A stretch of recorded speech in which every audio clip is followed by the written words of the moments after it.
everyone, it's Talia here. Welcome back to another video on my channel. Today, I'm gonna do my nails. Obviously, we are like locked down. I'm not visiting Ivory. I don't have the luxury of getting my nails done right now, so I'm gonna do them for you guys. And I just wanted to share with you what I have on my nails right now. This color, I've gotten a lot of questions on social media about which one it is. See, nails need to be done. These coming off are me. It's not the product. When I get stressed or nervous, I tend to like pick, so it's not good. But anyway, the color that I have on my nails now is number 29 from KoKo and Claire. It's this really nice, like bright, kind of darker teal color. I think I had a couple people ask what color I was wearing, and I'm pretty sure I said 18, but it's not 18. It's number 29, which is a little bit more of a teal color and a little bit darker. I believe number 18 is like more blue. The color that I want to put on my nails is number 76. Berry Slushy, and it's a really nice, like kind of brighter coral color. I think I'll really like doing that. So what I have on my nails right now is I have a luminary base, and then I have KoKo and Claire on top. And I recently got in their strong product, which is number 4, a soak-off like builder in a bottle type of thing. It'll add a little bit more strength to the nails, which is exactly what I need. If I just go in with straight gel polish, it does not do very well on me. I much prefer having something like this, and I've never tried the KoKo and Claire one, so I'm really pumped to try that. Because I have like a stronger gel kind of base on my nails, I cannot soak these off in water, which the system is designed. If you use base and you properly adhere it and properly like remove it or whatever, you can actually use warm water to soak it off, but that's not what I have on my nails, so I can't do that. First thing that I'm gonna do when I'm taking my gel polish off is just like break the seal of my gel polish, and I'm just gonna do a quick little buff on top here too. That way when I soak in acetone, it'll penetrate a little bit deeper. And when I say break the seal, I mean at the free edge, because when you're top glossing, you wanna be capping your free edge, so when you break that, the acetone will soak in a little bit better. Now you don't have to use acetone, you could just file off. You could soak in acetone for quite a while and you'd have more luck getting it all off. I don't really like to soak in acetone for very long. I find it kind of damages my skin, so I prefer to file. Also, I've said this in videos where I do my own nails before. My left hand was squished in my mom's belly, so the fingers kind of grow a little bit different and they look a little bit different. Whenever I do these type of videos, I'm showing you guys how to do it on my hard hand because it just looks a little bit better for videos. Okay, now I'm gonna put a little bit of acetone in the bowl here. Another option to this too is you can get gel, like you can get foil wraps. So you'd soak a little bit of a cotton rod. Actually, I do have that, that would work too. And then I'm just gonna soak for not very long at all. I just kind of wanna loosen that up so it's a little bit easier to file. This one has nothing on. I don't know why I'm trying to soak that. So my left hand I can e-file off. I just keep my e-file turned down pretty low, which I have a Manicure e-file and it doesn't operate the best on low speeds. Like it kind of skips sometimes, so I have to be kind of careful with what I'm doing. Change to a different bit. So this is a fine zebra bit. Oh my gosh, okay, that feels so much better. I much prefer the zebra sanding bands. I don't really use carbides or anything like that because I've kind of struggled with them before. So all I'm doing is taking the color off. Actually, I struggle with them rusting. Doesn't seem to matter how I like sanitize them, they just rust and they're so expensive, I don't want to do that. Anyway.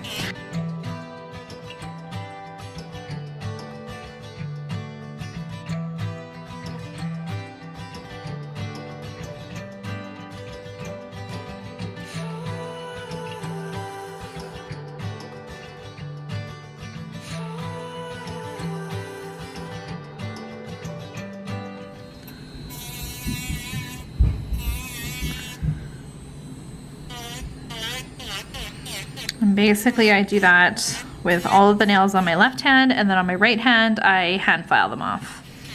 Now these fingers are super sensitive. I honestly think that I have just like wrecked the nail beds, everything that I put them through, because I'm not the most gentle on them. So they're super sensitive. Okay, so I'm just gonna continue this on the left hand, and then I will come back when it's all done and we're ready to move on to the right hand. Also, I feel like I need to say this. After I shut the camera off, I plan to turn my desk vent on. Where I'm filming right now, this is my nail desk right here, and my fan is right underneath it. But just for the sake of the background and of the video, I don't have it on for that few little clip. But I feel like I need to address that because people are probably going to ask, why I don't have my desk vent on, but I will for the rest of it. So I finished filing on my left hand now, which does not take me like any time at all with my e-file, but I cannot e-file off my right hand. I just can't do it. If I try, I end up like giving myself nicks, and I just don't want to do that either. So especially when you are hand filing, you need to make sure you're seasoning your files. Now I have some files that don't need to be seasoned very well, like just depending on the brand or anything. And then I just go to town. And you'll notice that when I'm filing my right hand, when I do anything with my right hand, I let my right hand do the work, not my left hand. So basically I leave the file here and just kind of rub against it. But if you don't season your files and then you get really close to your cuticle down here, you could easily like cut yourself. So you do want to make sure you're seasoning your files too. Sometimes I will take the bulk of it off on all of the nails first, just while I'm kind of giving her. And then I'll go back in and get the like around the edges and stuff off after. I did want to add that you have to be careful when you're doing this because you easily can damage your natural nails by over filing them with the hand file. It's not just e-files that when used improperly can do damage, it is hand files too. So keep in mind, I've been doing this for 10 years, so I know like what I'm doing with this. So if you are new to hand filing your nails off, my best advice is to just go a little bit slower, not be as aggressive, because you do not want to damage your natural nails. If you're noticing any red or burning, it means you're damaging your natural nails. And the file that I'm using is 100/180, so the 100 side is a lot more rough than the 180 side. I like to use the 100 side when I'm getting like the bulk off, and then when I go in for around the cuticles and stuff, then I'll switch to the 100 side. Alrighty, so I got most of the bulk off, and now when I go into around the nails, I just flip my file over and just kind of buff it around. Maybe I'll go in slow motion so you guys can actually see what's going around. This is like tedious. It's really tedious to get all that other stuff around it, but you'll notice that I'm always switching my right hand and not moving the file very much. This helps when you're doing your non-dominant hand. Shortly after I finished filming this clip, I had to go up and take care of my girls, so I wasn't able to finish my nails on camera for this particular color where I'm going to use the coral one. So we're actually going to jump to about a week and a half later, and I am going to change my nails from the coral one to the one that I'm wearing right now.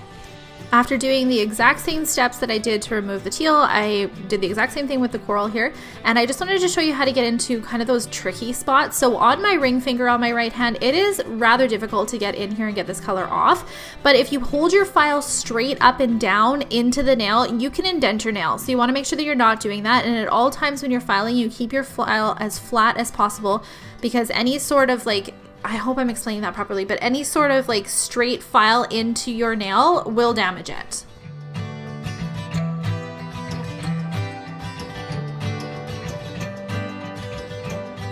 Sometimes you may have to take like your finger and kind of pull your skin out of the way a little bit, and then you can get a more close file. But if neither of these things are working, what I like to suggest is taking a buffer that has a way finer grit to it and just kind of buffing it out. You can also dip back into your acetone a little bit and loosen that up some more, and then go back in with your buffer. I find that works really well too, and you're not going to damage your natural nails by doing any of those sort of tips. After I have all of my product removed, I'm going to go in with shaping. So I find using the 100 side of my 100/180 file the best for this, and I kind of wanted a little bit of a tapered round nail. I personally don't like to wear it just completely round, so I wanted to kind of taper the edges. So I'm going to start with my edges first, and then I'm just going to kind of move my file around the nail until I get the shape that I'm looking for. And sometimes it works a little bit better when you're refining the shape to switch to your finer side of the buffer, so the 180 side of the file. And I also like to move my hand around different angles just so it looks a little bit better from all different perspectives, and I get the exact shape that I'm going for.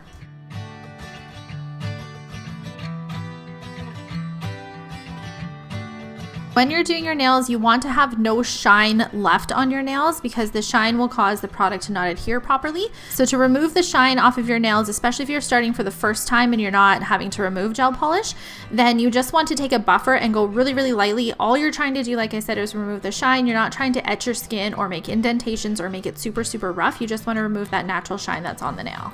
Next, I like to take some sort of cleansing solution like this one here and spray it all over my nails. And then I'm going to take a wipe and I'm just going to get rid of all that dust that's left on the nails before I go in and push my cuticles back.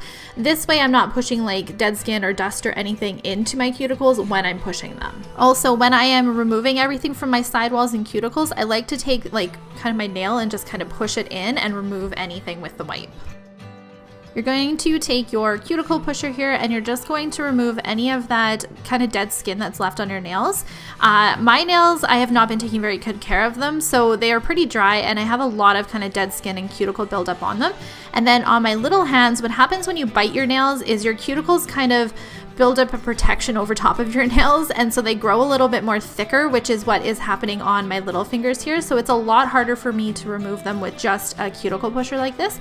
So for me, I am going to take like a cuticle bit and I am just going to go in and remove any of that sort of dead tissue that is left on my nails here, especially on my little fingers, because I cannot remove this all with just using like a buffer, which I'm going to show you guys how to do, because I know if you're watching this as a DIYer, you likely don't have an e-file like this, and that's okay. You can definitely clean up any of this sort of skin and leftover debris on your nails without having one.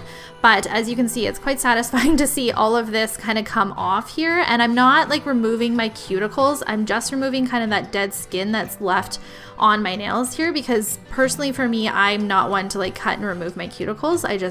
I don't know, I'm not trained properly how to do that, then I don't want to do that.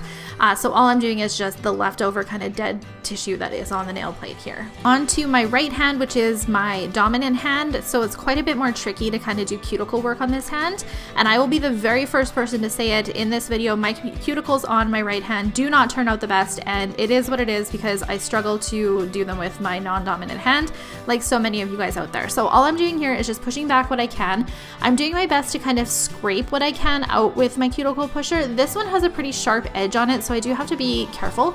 If you flip it around to the other side though, it's not as harsh, and KoKo and Claire does have a cuticle pusher that I am excited to try as well. So because I can't really use the e-file the best on this hand, I'm just going to take a buffer and remove the dead tissue that way. I find that this works really well, especially because I cannot use the like bits on my right hand as well. I will show you guys how I use the bits, but you'll see that it doesn't really clean up the best. On your fingers that you use the most, such as like your pointer finger or like your middle finger where you hold a pen, that's where you're going to get the most kind of buildup around your nails as well. So sometimes I do like to try and get that off with my e-file bit here, and I like to use the Erica Skyver bit. I never know how to say that properly, and I always get corrected both ways, so I seriously just never know how to say it. But I find this is a nice gentle bit to use on your nails, especially if you're doing like your own nails, or you're maybe a little bit apprehensive to use like a cuticle bit like this one. It is super, super gentle. Next thing I'm going to do is just spray some more of that cleanser just to remove any of the debris that is left on my nails. Same thing with my wipes. I'm going to go in and I'm just going to clean up around the sidewalls and around the cuticles and do my very best to get any sort of debris out, because if you have any dust or particles left, it will cause lifting on your nails. Depending on which products you picked up from KoKo and Claire, they do have a cleansing product. So this is number 1, clean. So I've already used a cleanser on my nails. This isn't a necessary step, but I did just want to include it in here so that you guys can see how to use it if you have it in your collection as well. So all this is going to do is just clean your nails. It's going to remove any sort of oils or anything that are left on your nails so that the next steps adhere to it. The next product is number 2, Prep, and this is a primer. So it kind of acts as like a two-sided tape. It adheres to your nails, but it also adheres to the products that you put on top of it next so that they stay on your nails and last a little bit better. This product, you want to do your absolute best to keep it off your skin and keep it off of your cuticles and your sidewalls, because what happens if you get it on either of those areas is that it'll cause the gel, once you get to the gel steps, to kind of seep into that. It's almost like it keeps sticking to it, and again, it'll cause lifting. With the KoKo and Claire system, you have 2 options for your base gel. You can use number 3 base, which is a soak off in warm water system. And I have a whole video dedicated to using this product. I show you guys how to use it and I show you how to remove it in the warm water as well. So I'm not going to touch on that too much in this particular video.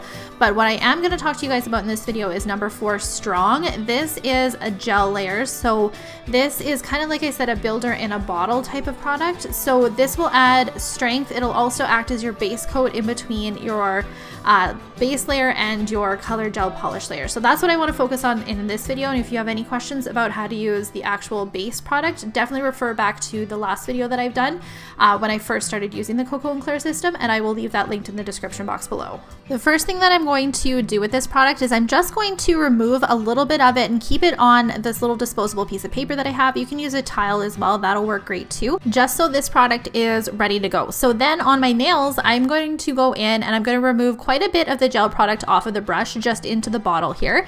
And I'm just going to paint a thin layer on my nails. I like to start in the center of the nails and just kind of move towards the cuticle. And I do my best to kind of move my right hand so that it helps the brush out where I need it to go. And I'm also just making sure that I'm doing a really thin coat, because the reason that we put that gel on the paper is to use it a little bit later here too. So get the product everywhere that you want it on your nails. Then you're going to take your brush and you're just going to kind of scoop up some of that gel from that little piece of paper that we have all ready to go here. And once you have that product on your brush, you're going to bring it back to your nail and you're just going to start kind of at the cuticle of your nail. You're just going to drop the kind of blob down, and then you're going to move the brush back and forth slowly towards the free edge. This is going to create some more strength on your nail. You want to make sure that you're not like working too thick with this, because it will spread into your cuticles and your sidewalls. And to avoid that, once you have the product where you want it, tilt it kind of to the side to make sure that you don't have like any dips or divots. If you do, add some more gel, move it around with your brush, or flip your hand upside down to kind of get the gel to pool in the center of your nails. This will help keep the product off of your cuticle and your sidewalls. Then you're going to cure that coat, and after it has cured, move on to the next nails here. So when you're moving on to your next nails, I like to do one nail at a time, especially for the builder layer here, because if you try and do too many at once, you can have problems with the gel going into your cuticles, going into your sidewalls, and that will cause lifting, and it's frustrating because then you're gonna have to redo your nails. So just have patience and take the time to do it properly. When you're doing your non-dominant hand, I know it can kind of be frustrating, but I also like to suggest doing your hard hand first. That way, when you go to do your easy hand, your non-dominant hand, it'll be far less time. So it doesn't seem as daunting of a task. Whereas if you start with your easy hand first, then it can seem quite daunting to move on to your right hand, which I didn't do that for this video. I did my non-dominant hand first, just so that it looks a little bit better for the video. Now on my ring finger and my pinky finger on my right hand, I have really, really small cuticles, so it can be hard to get kind of a bigger brush like this in them. So I find kind of turning my nails on the side and just kind of working with the brush at like an angle to work really well for that. But sometimes it can be kind of difficult for me to get as close as I need to in these particular nails. The color that I decided to put on my nails is number 13, and it is kind of a rosy pink type of color. I love this one. As I'm editing this video too, I am still wearing this color, and I just think it is so beautiful. It goes with so many different outfits. It's perfect for spraying. When you're first going in with your gel polish, do your very best to get a lot of the product off just by wiping it in the bottle here. You could also take a wipe and just remove it completely from the entire brush and from the bristles as well, because this way you're not going to have a bunch of pooling on your nails too. It's a lot easier to work. Another thing I wanted to point out about the KoKo and Claire polishes is the brush head has two different kind of sides. So one of the sides has just slightly longer bristles, and I find this is the best side for getting really close to your cuticles. And you'll notice once you start working with them that one of the sides is just slightly different, and I find it a lot easier to work on the side that the bristles are just a little bit longer. You'll actually see me flip the brush here because I'm not working on the proper side, and you can see that it's not getting as close to the nails as I would like. So if you flip your brush around, you'll see that there's kind of shorter hairs and then it leads into the longer ones. This is the side that you want to have face up when you're painting because it's a lot easier to get into those cuticles and those sidewalls. I also like to suggest not to judge your first coat because you're going to want to do 2 coats. I like to do 2 coats with like any product that I use, especially with gel polish, because I just find the second coat just makes everything look so much better. But do your best to go in nice and thin when you're doing this step, and you'll notice that I'm rotating my right thumb, not my left hand when I'm painting on my non-dominant hand. This is a key point to making sure that you're not getting into the cuticles and to make it a lot easier. But I did purposely want to go into the cuticles so that I could show you guys how to clean it up, because I know that that does happen, accidents happen, and I want to make sure that you guys are prepared for that. So after you have done your first coat, you're going to cure it, and then we're gonna go in and do our second coat. Again, you're keeping these coats nice and thin, wiping your gel polish brush off if you find that the product is just pooling too much to the end of your brush. You'll notice that the bristles that I'm using right here have hardly any polish on it, and that is what you want because it's a lot easier to be more precise with your gel polish this way. So if you do get some product into your cuticles or your sidewalls, like you'll see here, I have some kind of dripping at the top of my nails here. One, you could just take like your nail and kind of remove it a little bit, but you just want to make sure that you're doing your best to keep your gel polish or any gel products off of your skin, because you could cause contact dermatitis down the road. I find the best way to remove any unwanted gel polish or gel product on your nails though is to just pour some of your alcohol into a pump like this one, or if you have some just kind of sitting in a dish ready to go. Then take a cleanup brush like this, remove the majority of the product off of it so that it's not dripping wet, and then just go in and swipe around the products that you want to remove. The brush that I'm using here is the short-haired cleanup brush from Clear Jelly Stamper. It works so well. I love how stiff it is. It's my favorite cleanup brush that I have tried. Then you're just going to go in and cure it and move on to the next nail. So again, you'll see that I was using the wrong side of the brush here, so I'm going to flip it over to get nice and close to the cuticle. Again, keep in mind, I'm painting my non-dominant hand here, so it's not going to be perfect. I'm well aware of that. So don't set your guys' self up for like failure by thinking you're going to make the absolute most perfect nails out there, especially if you're doing your nails for the first time. It could be a challenge, and even to this day, 10 years later, I still struggle with doing my non-dominant hand. I will be the first to admit that. So when I'm doing my nails like this, sometimes I like to just do 1 coat on each nail and just move on. Other times, if I feel like it's not going to get too runny or anything, I will move on to my second hand while this one is just kind of hanging out there. But then you run the risk of bumping into it and messing it up. So I just like to suggest, especially if you're new to this, to just go in and cure in between each coat on each nail, and then that way you just don't have to worry about it. And then go in with your second coat after it's cured.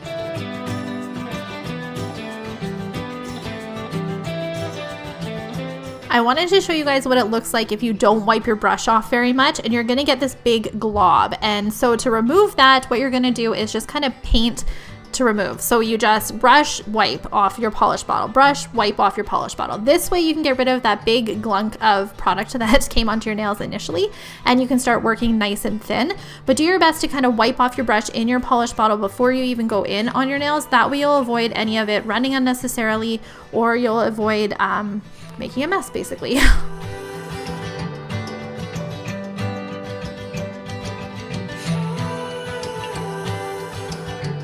I'm just going to finish doing the rest of my nails here, so 1 nice thin coat. And keep in mind, like I had mentioned, my cuticles on my ring finger and my pinky finger are really small, which is actually why I really like the KoKo and Claire brushes, is because it is a lot easier to kind of get into my cuticles on this nail here.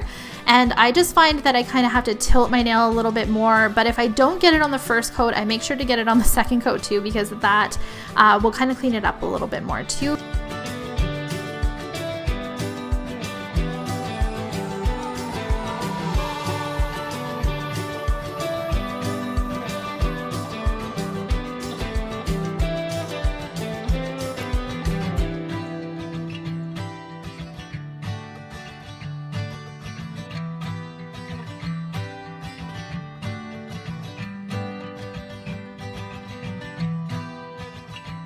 Sometimes when you're cleaning up products as well, it helps to kind of turn your hand in a different angle. I definitely do that a lot throughout the time when I'm painting my nails. I just want to try and keep it in frame for you guys, which is why I'm keeping it mostly on this little stand here. But when I'm actually doing my nails and not filming, I do kind of turn my hands around different angles just to get exactly what I'm looking for and get the brush where I want it to. My last step is to top gloss. So KoKo and Claire does offer 2 top gloss options. They have the matte top gloss, which is fantastic. I cannot say enough good things about this matte top gloss. You guys see it in tutorial videos all of the time. But if you've been here for a while, you know I don't like wearing matte on my nails. So we're going to go in with the shiny top gloss on my nails as well. And I like to do a bigger kind of, not a big thick coat, but like my thickest coat right down the center of the nails. And then I just take my brush and kind of swipe it up the sides on each of the sides, and then we cure. The shiny top coat and matte top coat from KoKo and Claire are both tack free, so that means once you pull your hands out of the light, there's no dispersion to remove. It should not be sticky or anything like that. I like to give my nails just a little bit of time to kind of sit once I remove them from the light as well. You don't want to rush into putting on your cuticle oil or anything right away. This will kind of give the top gloss a little bit more time to set, and it'll be super shiny. That is it for the tutorial, though. I hope it helped those of you guys out there who are maybe doing your nails for the first time because you can't get into your nail tech. Maybe you have been doing your nails for a while and you just needed some more tips and tricks to kind of make it work a little bit better for you. Either way, I'm glad you're here. I'm glad you stuck it out to the end of the video, and I hope that it helped you. If you have any more tips to add to those of you guys out there who are doing your nails right now, comment below and let everybody know. Make sure you follow me on all my social media, and I'll see you guys in my next video. Bye!